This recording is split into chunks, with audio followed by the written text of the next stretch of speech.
देवरिया भारत के उत्तर प्रदेश प्रांत का एक जिला जो गोरखपुर से करीब 50 किलोमीटर दक्षिण पूर्व में बिहार प्रांत से सटा हुआ है।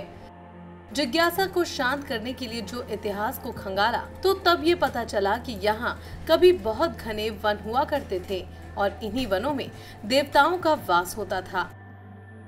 नाम दिया गया देवारण्य, अर्थात जहाँ भगवान भी रहते हों। अत्यंत प्राचीन में जाएं तो देवरिया में अयोध्या के राजा श्री राम के पुत्र कुश ने अपना साम्राज्य बसाया और उस जगह का नाम पड़ा कुशावत, जो कि अब देवरिया से पृथक होकर कुशीनगर जनपद हो गया है। पूरा तत्व विभाग की माने तो कौशल राज का ये एक भाग था। बिहार की सीमा से सटे देवरिया के रतसिया में पुरानी कथाओं के अनुसार कहा जाता है कि राम सीता जी ने वनवास जाते हुए एक रात यहाँ विश्राम किया, जिस कारण इस स्थान का नाम रतसिया पड़ गया।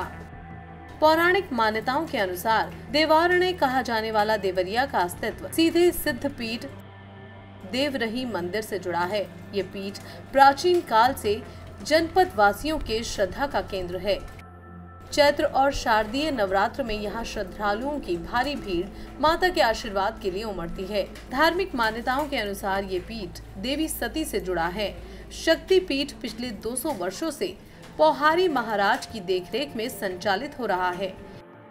मंदिर और पौहारी महाराज से वर्षों से जुड़े के पांडे ने बताया कि वाल्मीकि रामायण में सरयू के किनारे इस भूमि को देवारण्य कहा गया। साधु संत ऋषि मुनि और देवताओं ने यज्ञ द्वारा इस भूमि का शोधन किया।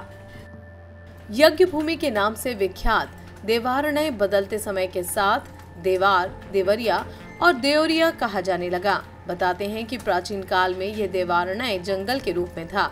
शहर के उत्तर तरफ जंगलों में खुदाई के दौरान देवी के 2 चरण मिले। बाद में उन चरणों की पूजा अर्चना एक पिंडी के रूप में यहाँ की जाने लगी। धीरे धीरे देवी के चरणों में चमत्कार होने लगा। पीठ की प्रसिद्धि फैलती गई और ये देवरही शक्ति पीठ कहलाया। देवरिया में हर 10 कदम पर आपको मंदिर और हर आधे किलोमीटर पर मस्जिद मिलेगी। देवरिया का इतिहास रहा है कि इस जिले के लोग शांति प्रिय हैं। पर्यटन की दृष्टि से देखिए तो रुद्रपुर में प्राचीन शिवलिंग जो बाबा दूधेश्वर नाथ के नाम से ग्रंथों में वर्णित है। इतिहास बताता है कि रुद्रपुर में रुद्र सिंह नाम के राजा का किला था और इन्हीं के नाम पर रुद्रपुर स्थान का नाम पड़ा। सावन के महीने में दूर दूर से भक्त शिवलिंग पर जल चढ़ाने आते हैं। परवल की मिठाई यहाँ की विशेषता है। प्रशासन की उपेक्षा और जन जागरूकता की कमी के कारण इस जगह को वो महत्व नहीं मिल पाया जितना मिलना चाहिए था।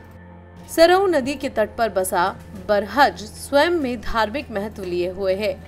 कार्तिक पूर्णिमा के स्नान के लिए यहाँ श्रद्धालुओं का तांता लगा रहता है। जब यातायात के साधन नहीं थे तो सरयू नदी जल मार्ग का प्रसिद्ध रास्ता था। दूर दूर से लोग यहाँ बाजार करने आते थे।